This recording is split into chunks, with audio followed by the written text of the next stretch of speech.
మరిన్ని interesting movie updates ని brief గా చూద్దాం. రెబల్ స్టార్ ప్రభాస్ తో నాగశ్విన్ తీస్తున్న మూవీ కల్కి 2898 ఏడి ఆఖరి షెడ్యూల్ కి రంగం సిద్ధమైంది. ఇటలీలో లాస్ట్ షెడ్యూల్ ప్లాన్ చేశారట. Patch work montage song shoot తో ఇక ఈ సినిమా పూర్తయినట్టే అని తెలుస్తోంది. ఇక ప్రభాస్ సలార్ 2 కోసం కూడా సిద్ధమవుతున్నాడు. కల్కి తర్వాత ది రాజా సాబ్ పూర్తి చేశాకే సలార్ 2 సెప్టెంబర్ లో సెట్స్ పైకి వెళ్తుందట. అప్పుడే స్పిరిట్ కూడా పట్టాలెక్కే ఛాన్స్ ఉందని తెలుస్తోంది. సూపర్ స్టార్ మహేష్ బాబుతో రాజమౌళి ప్లాన్ చేసిన సినిమా ఏప్రిల్లో పట్టాలెక్కించబోతోందట. ఉగాది రోజే సినిమా టైటిల్ తో పాటు కాస్ట్ అండ్ క్రూని అనౌన్స్ చేయబోతోందట ఫిల్మ్ టీమ్. ఆగస్టు నుంచి రెగ్యులర్ షూటింగ్ అని కొత్త ప్రచారం మొదలైంది. బాలీవుడ్ స్టార్ రణ్బీర్ కపూర్ తో నితీష్ తివారీ తీయబోతున్న రామాయణం ప్రాజెక్టులో కదలిక మొదలైంది.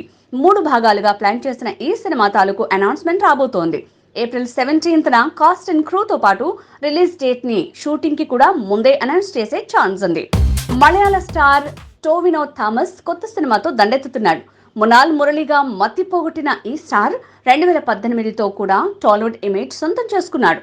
ఇప్పుడు మలయాళంలో హిట్ అయిన అన్వేషిపిన్ కండేతుం తెలుగులో ఓటీటీ ప్లాట్ఫామ్ మీద దాడి చేయబోతోంది. హాలీవుడ్ మూవీ సూపర్ మ్యాన్ కి కొత్త వర్షన్ సెట్స్ పైకి వెళ్ళింది. కొత్త సూపర్ మ్యాన్ తో కొత్త స్పైడర్ మ్యాన్ కి హాలీవుడ్ ఫిల్మ్ మేకర్స్ సిద్ధమయ్యారు. ఇక కొత్త జేమ్స్ బాండ్ గా టామ్ హిడిల్ స్టోన్ పేరే మారుమోగుతోంది. Mega power star Ram Charan తో చార్టెడ్ ఫ్లైట్ లో ఉపాసన ఉన్న వీడియో ఇప్పుడు వైరల్ అయింది. ముఖేష్ అంబానీ కొడుకు మ్యారేజ్ కి చార్టెడ్ ఫ్లైట్ లో తన సతీమణితో వెళ్లాడు చరణ్. అయితే అలసిపోయిన ఉపాసన పాదాలు రామ్ చరణ్ నొక్కుతూ ఉన్న వీడియో సోషల్ మీడియాలో వైరల్ అయింది.